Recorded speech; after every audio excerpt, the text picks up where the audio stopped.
Hello guys, welcome to Tech Job Career. Today update is from the Michael page. Michael page is hiring for the Python developer. Location is Bangalore. In this video, I'm going to tell you the important things like what are the qualifications required for this job, what are the skills required. Before starting, I request you to update your resume according to the job description. Please mention all the skills that are required in the job because most of the candidate resume are not shortlisted due to lack of skills. So let's start. What are the responsibilities? Develop and maintain Python-based application using Django framework. Design and implement and optimize RESTful APIs. Collaborate with front-end developers to integrate user-facing element with server-side logic.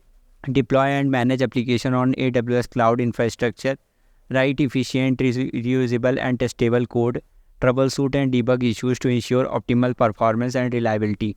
Stay updated with the latest industry trends and technology to continuously improve development practice.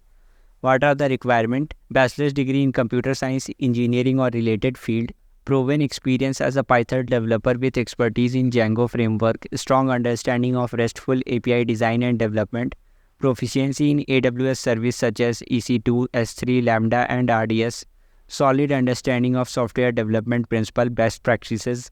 Experience with version control systems such as Git, excellent problem solving skill and analytical skills, strong communication and collaboration abilities, ability to thrive in fast-paced and dynamic environment. What are the preferred qualifications? Experience with Python frameworks such as Flask or Pyramid, knowledge of front-end technologies like HTML, CSS, JavaScript, familiarity with containerization technologies like Docker, experience with integration and continuous development pipelines. Salary range will be 3 to 6 LPA. Batch 2020, 21, 22, 23 are eligible to apply for this job. Apply link is given in the description. If you are facing any problem in applying, please comment. I will help you on that. Thank you.